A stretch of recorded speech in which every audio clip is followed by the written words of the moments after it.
I tell you what, it feels good to be talking about Zelda again. The last time was with my Link's Awakening video a little over 2 years ago, and at that point I'd been doing this for less than a year. When I came up with the idea for this series, covering all my games in chronological order, I knew that meant there would be a big drought of Zelda on my channel because, well, that was also the case in real life. Let's not even humor the CDI Zeldas developed by Philips. They aren't officially recognized by Nintendo, they were generally pretty terrible, and let's be honest, nobody at the time actually played those friggin' things. With that in mind, if you were a Zelda fan in the 90s, there was a 5-year gap between Link's Awakening and the next mainline entry, Ocarina of Time. And if you only cared about console releases, the gap was 7 years. That may not sound like much today, but back then, popular long-running franchises like Zelda typically saw new entries every year or two. This is also the first time I've talked about an N64 game since Super Mario 64, a launch title, which means I've only covered one N64 game so far. That alone says something about the console's relatively scarce library compared to the PlayStation and Saturn. To be clear, it's never been my goal to talk about every single game for these consoles, although Jeremy Parrish has been attempting to do just that with several classic consoles. Go check out his channel. I have, nonetheless, tried to pick out notable titles whenever I can. Not that there weren't any notable N64 games in between, Diddy Kong Racing, Goldeneye, and Banjo-Kazooie just to name a few, but at the time, the system's early library was seen as somewhat lacking in quantity. One of the great things about older game consoles, and 5th generation consoles especially, is how wildly different they all were. Today's hardware is more or less standardized, with each console being basically a sanded down PC, but back then, each company worked with radically different tech and priorities, which meant ports were complicated and multi-platform releases often came with major compromises. The N64 launched 2 years after the Saturn and PlayStation, but Nintendo promised that delay would be worth it. And at first, Mario 64 convinced us. But once the honeymoon period wore off, many began to notice that Mario 64 was kinda all the system had going for it. The PlayStation and Saturn both had built-in CD players. The Saturn featured a real-time clock, enabling creative time-specific events like those in Christmas Nights. CD-ROM offered dramatically more storage than cartridges, allowing Sony and Sega's games to be longer and denser on average. Sure, memory cards and load times were annoying, but the strength of the software made up for it. The PlayStation seemed to get a new killer app every other week and was showing no signs of slowing down, and the Saturn had impressively complex hardware and excellent arcade ports. Meanwhile, the N64 was lucky to see 2 or 3 top-tier releases per year. Beyond its higher bit count and lack of load times, the N64 didn't look especially impressive next to its competition. Textures were blurrier, music was MIDI instead of CD quality, and flashy FMVs, the industry's latest obsession, were impractical due to cartridge space limitations. Hindsight has been very kind to the N64, but at the time, many believed Nintendo had overpromised and underdelivered. Mario 64 couldn't carry the system forever. And then there was Zelda 64. Development lasted 4 years, roughly 1 year of planning and 3 in production. It began in 1994 as a flagship N64 title alongside Mario 64. At one point, it was even intended for the ill-fated 64DD add-on, before being scaled back to cartridge after the DD flopped. The team ballooned to over 50 developers, nearly everyone who worked at Nintendo EAD at the time. First shown in 1995, its release was repeatedly delayed as Nintendo insisted on getting it just right. The entirety of 1997 passed without any major first-party Nintendo titles. Critics like Next Generation magazine openly questioned whether Nintendo could afford another year without Zelda. The N64's future was riding on it. And when Ocarina of Time finally launched in November 1998, it almost single-handedly kept Nintendo in the race.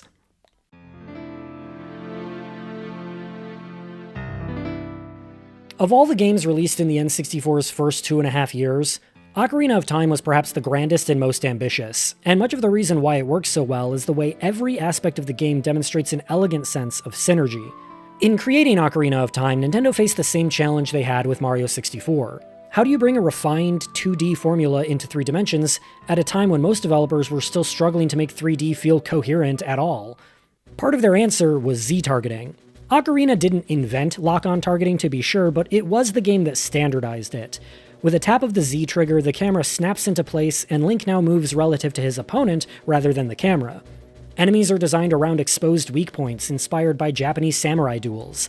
Lizalfos will leap, Stalfos will guard and counter, and even bosses like Phantom Ganon and Bongo Bongo become exercises in spatial awareness and vulnerability windows. And what's also clever about Z-targeting is that it's diegetic. Navi, Link's fairy companion, is the in-world explanation for the lock-on system. She's why Link can focus on enemies, and she also provides enemy information and reminders on what the player is supposed to do next. Yes, she's repetitive. Miyamoto himself has admitted that she probably overdoes it.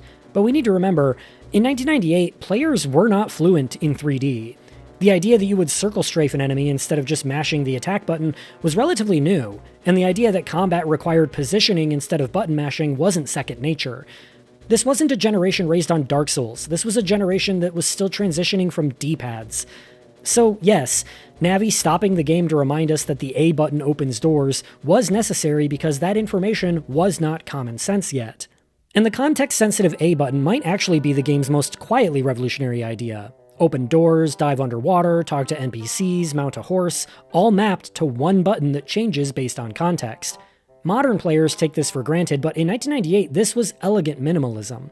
There's no jump button because jumping is automated. Pressing forward to roll can help prevent fall damage when you hit the ground. Spin attacks can be charged manually or executed with a quick spin of the stick. 3 items can be equipped at once on the C buttons, and even the controller layout mirrors an actual ocarina's holes when you play songs. Even the camera philosophy is different from Mario 64. In Nintendo's own words, Mario's camera focuses on Mario, while Zelda's camera focuses on the world around you. There's almost no manual camera control, just centering it with the Z button and subtle camera framing and movements guiding your eye's attention. Is it stiff? Yes. Turns are rigid, frame rate dips happen in places like the Gyarados training ground. Combat isn't freeform in the modern sense, but it works.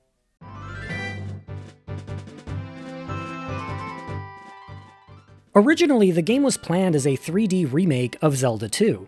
You can see traces of this in Hyrule Field's enemies spawning only when you step off of the dirt path, and in its approach to magic when compared to A Link to the Past. But when plans for a remake shifted into an original game, the concept at first resembled Mario 64.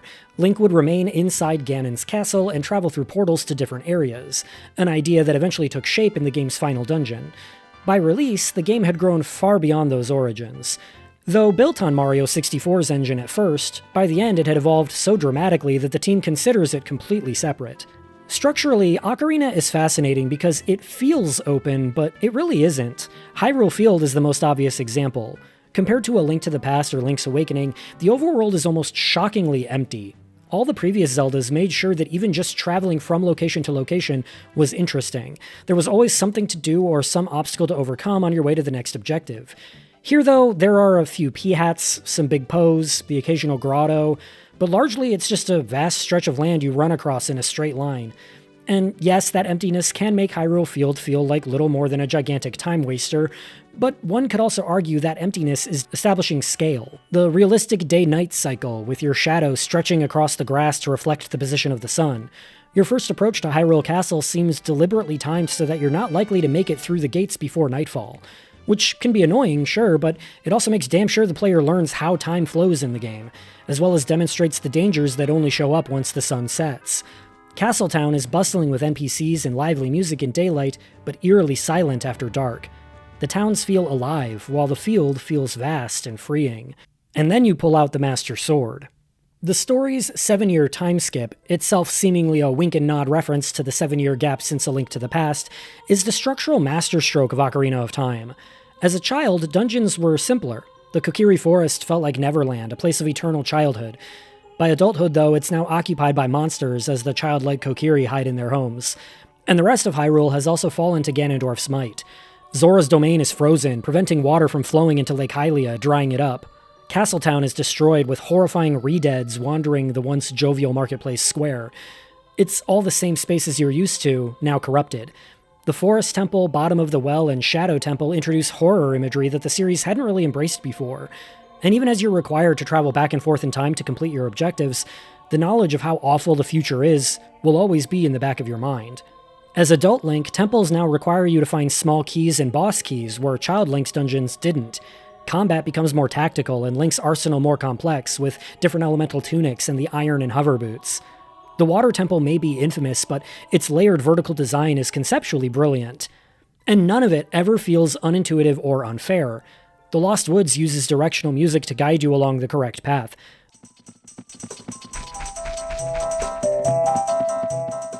The Lens of Truth reveals invisible objects and false walls, making it a good item to use if you're stumped. The Stone of Agony vibrates, alerting you to nearby secrets if you have a rumble pack. The game-long Gold Skulltula quest marks your map when you found all the spiders in an area, and the Ocarina's warp songs save time by reducing backtracking. And unlike early 3D contemporaries, the terrain rarely feels boxy. Hyrule Field, for all its barrenness, is hilly and picturesque, with draw distances that seem non-existent. In towns, walls and mountainsides are placed intelligently to establish appropriate scale while also hiding graphical limitations. And to this day, I'm still not sure how they pulled off certain effects like the Lens of Truth or the twisting hallways in the Forest Temple. Just about the only thing in the game that does break immersion, and this was true even back then, is that the handful of pre-rendered backgrounds are all very blurry and low-res, as the N64 was less capable than the PlayStation when it came to pre-rendered visuals. But even this was something Nintendo played to with Ocarina's cutscenes, which all run in-engine instead of via FMV, both to conserve cartridge space and to allow them to make last-minute tweaks to scenes without having to completely re-render everything. Ocarina's visual design feels cohesive because it's all built very deliberately to the N64's specific strengths.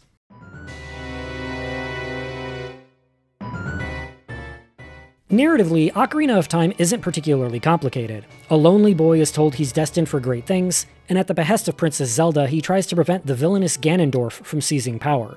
But as Link and Zelda are just naive children, their plans fall apart, and Ganondorf rises to power, with Link unwillingly trapped in a years-long slumber. Waking 7 years later, the world is now in ruin, and Zelda is missing. And now Link must rescue 6 sages who hold the collective power to banish Ganondorf. But the emphasis here isn't plot complexity. In fact, Miyamoto explicitly pushed the team to focus on characters over lore. Something that always sticks out to me about this story is that Princess Zelda isn't passive, at least not initially. Even as a child, she investigates Ganondorf and forms a plan to stop him, ill-advised as it may be. And in a twist that blew people's minds in 1998, as an adult she disguises herself as Sheik and actively aids Link the whole way. And then there are all the lovable NPCs, Malon and Talon, the Gorons, King Zora and Princess Ruto,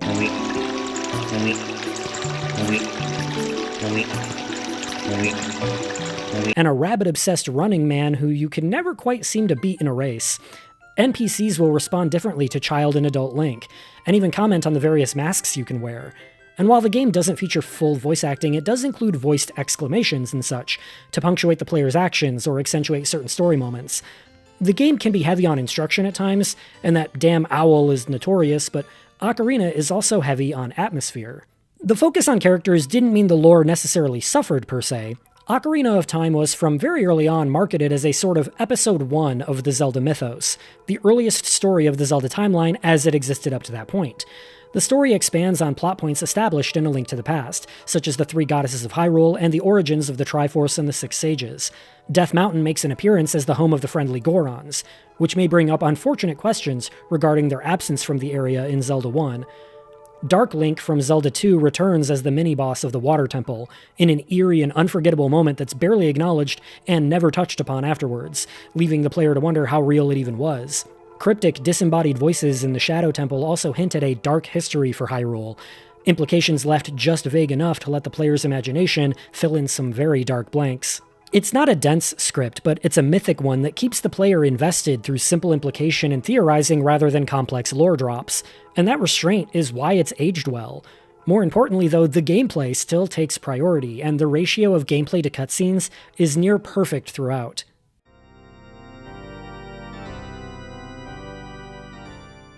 The game's climactic final battle is, in my view, the best finale the Zelda series has ever delivered. After escaping Ganondorf's crumbling castle, you watch him rise from the wreckage in a fury, the Triforce of Power warping him into the monstrous Ganon. This transformation is no doubt one that classic Zelda fans expected, as Ganon was usually the big bad in prior games, and now it feels like the inevitable culmination of everything the game has been building toward. Every major boss in Ocarina of Time receives dramatic splash text upon introduction.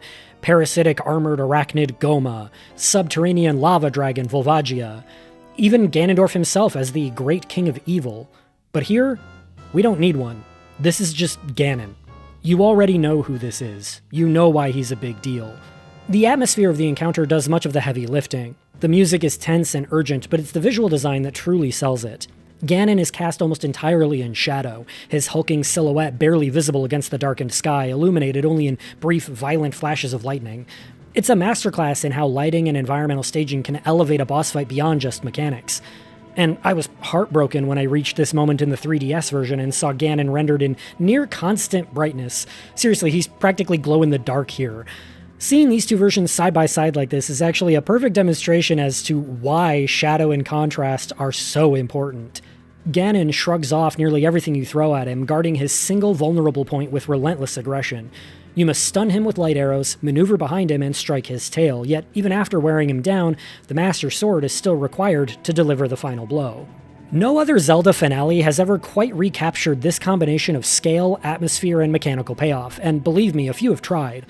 Ocarina of Time is already a remarkably consistent experience from beginning to end, but it also goes out on an unbelievably high note. It sticks the landing perfectly.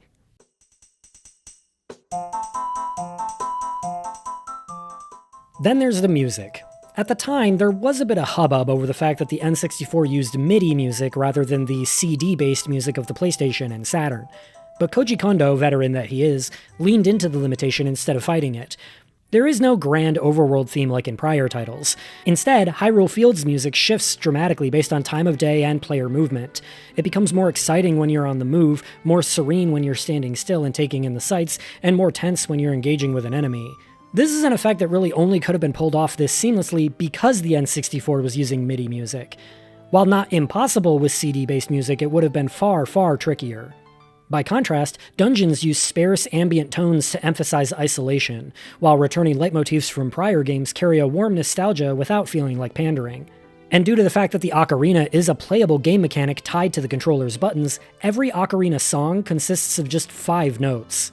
5. And yet they're unforgettable. Here, music isn't just for background, it's something the player engages in firsthand, and in true Nintendo fashion, the concept of using an instrument in the gameplay came first, and then the narrative was wrapped around it.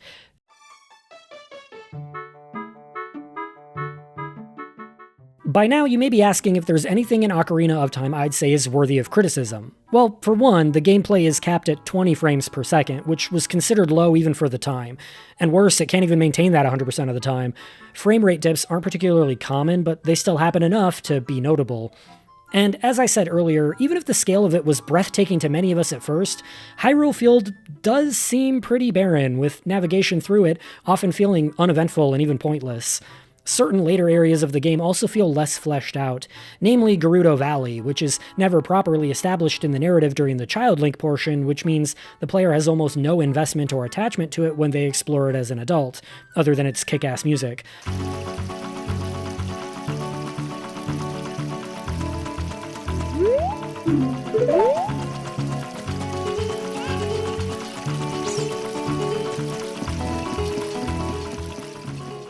And while the Kokiri Forest prologue is an essential tutorial for those getting used to 3D gaming, it can feel a bit paint by numbers on replays, and part of me wonders if the game couldn't have just begun in media res instead. The fire and ice arrows are cool, but also completely optional, and the latter of the two are acquired so late in the game that they amount to little more than a gimmick. Same goes for the double health upgrade. You have to leave the final dungeon midway to go and get it, and by that point, why even bother, right? Later dungeons also seem to overly rely on these silver rupee puzzles. In some cases, they feel like placeholders. The game is packed with hidden grottos to find, but very few of them hold anything of value, not even rupees. In fact, most of them seem to just hide these dumb business scrubs that try to sell you overpriced consumable items that you could find in the grass for free. The design language of the game can also be inconsistent. Like, why are some lava floors just hazards that cause damage, while other lava floors are bottomless pits? But what's remarkable in spite of all this is how complete the game feels. It doesn't feel like any significant content was cut during development, even though we know for a fact it was. We all know there was supposed to be a Temple of Light, Nintendo. I don't know why you keep trying to deny it. Nevertheless, nothing about Ocarina of Time feels unfinished or unpolished, and that might be its greatest accomplishment. It not only faithfully translated Zelda into 3D on the first try, but it did it so elegantly that the basic formula would carry the franchise through the next 2 console generations.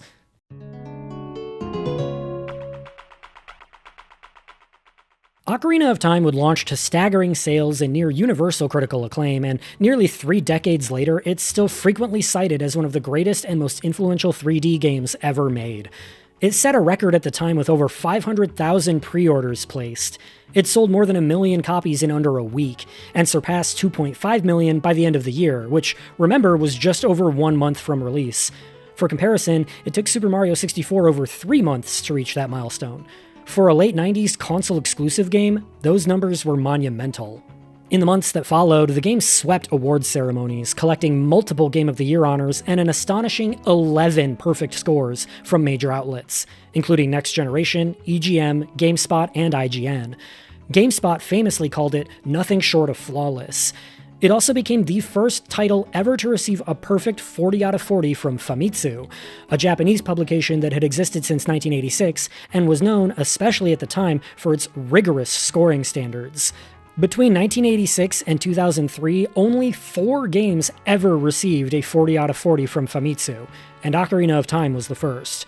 To this day, Ocarina of Time holds a 99 on Metacritic and a 98% on GameRankings, which in both cases makes it the highest rated video game in history.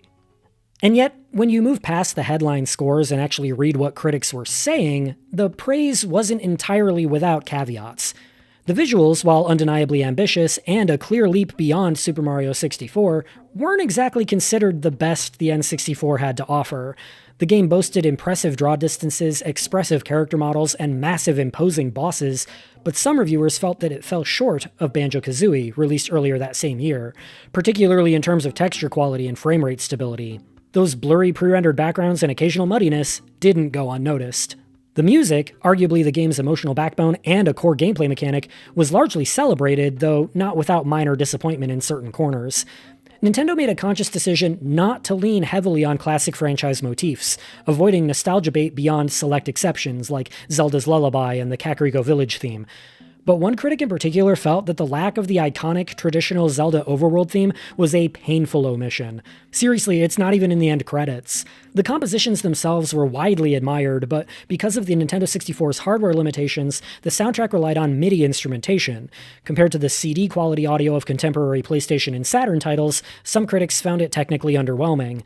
One review described it as, quote, fine for Nintendo, but not really in the grand scheme. Still, for most players, these melodies proved unforgettable. Where the game received its most consistent praise, however, was in its gameplay. The camera system and combat mechanics required a brief adjustment period, but once players acclimated, they felt intuitive and fluid. Even if Ocarina didn't invent lock-on targeting or context-sensitive buttons, it undeniably popularized them in a way that reshaped the industry. The context-sensitive A button in particular became a blueprint for 3D design moving forward, even if it occasionally resulted in unintended actions. Shigeru Miyamoto himself has admitted that Navi's repetitive interruptions are probably the game's most obvious flaw, and certain structural choices, like restarting from fixed spawn points instead of resuming exactly where you saved, do feel archaic by today's standards. So yes, there's some late 90s jank here and there, but for a game approaching 30 years old, it has aged remarkably well.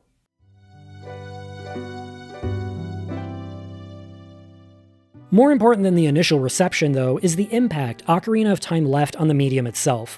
Alongside Super Mario 64, it stands as one of the foundational pillars of 3D game design. If you've played a third-person 3D action-adventure game in the last 3 decades, there's a very real chance its developers studied Ocarina as a reference point. At one point, game trailers described it as a walking patent office, a testament to just how many mechanics and structural ideas it helped standardize. Perhaps its most impressive achievement was how seamlessly it translated a 2D formula into a 3D space. Super Mario 64 is great and all, but it plays nothing like the classic Mario games, reinventing the gameplay almost entirely. But Ocarina of Time managed to bring the core design philosophy of A Link to the Past into 3 dimensions with astonishing fidelity. The dungeon item progression, the overworld structure, the rhythm of exploration and puzzle solving, it all feels like a natural evolution rather than a radical reinvention. It is a one-to-one translation in spirit without just being a shallow carbon copy. And amusingly enough, the game even sparked a spike in interest in actual ocarinas. Today, many younger players approaching Ocarina for the first time may simply see it as pretty good or perhaps even a bit overrated, but that reaction speaks less to the game's shortcomings and more to its success. Similarly to how people view Seinfeld or the Beatles these days, it can feel ordinary now precisely because so much of what followed has been copying their homework. Its innovations have been absorbed into the DNA of the industry. Numerous developers have openly cited Ocarina of Time as a formative influence. To name just a few, Okami, Grand Theft Auto 3, Legacy of Kain Soul Reaver, Ico and Shadow of the Colossus, Darksiders, The Witcher, and Dark Souls.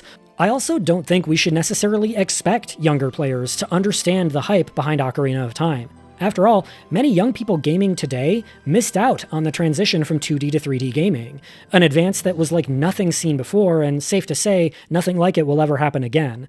3D game design had a lot of growing pains and problems that designers hadn't yet solved. Early 3D games were clunky and awkward and mostly kind of ugly, but then Ocarina of Time showed up, a game that seemed so effortlessly polished and refined, it really did feel like it had come from a future where all those problems had been solved. It truly felt like it had perfected 3D gaming, like it was the realization of some platonic ideal. Some of the innovative things that it did may seem quaint now in 2026, but it truly felt like a revolution at the time. We'll probably never see another leap like this. Not because modern game design has stagnated or anything like that, but because revolutions only happen once. Ocarina of Time wasn't just a great game on its own. It was the moment 3D gaming stopped feeling experimental and started feeling inevitable. That's why it endures. And that may ultimately be Ocarina of Time's greatest achievement. Not just that it was brilliant way back in 1998, but that its blueprint became so foundational, we almost stopped noticing it.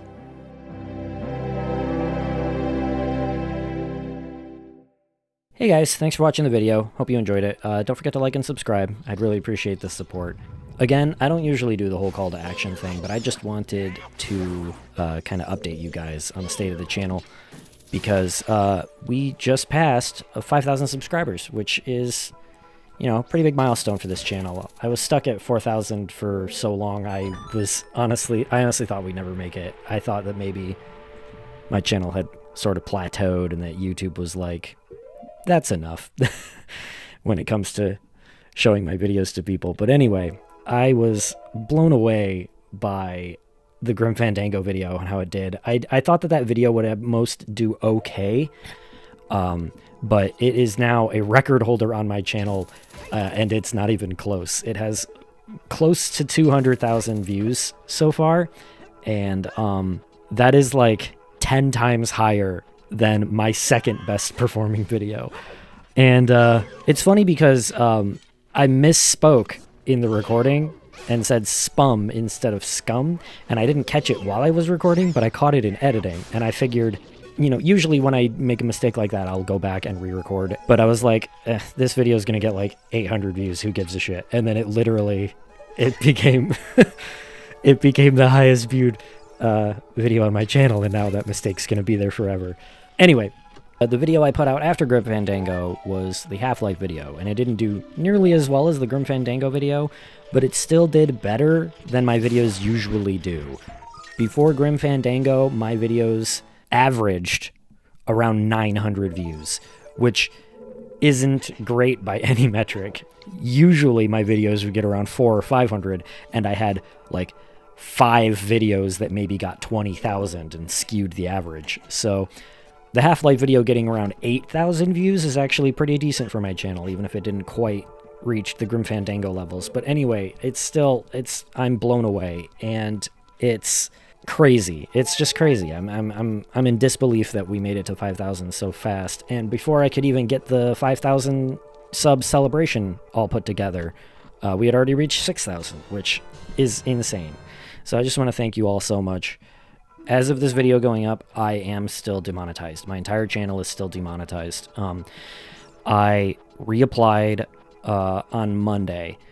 That's when the 90 days was up, which is when they let you reapply every 90 days. So I reapplied. And to their credit, they didn't immediately respond 15 minutes later telling me no.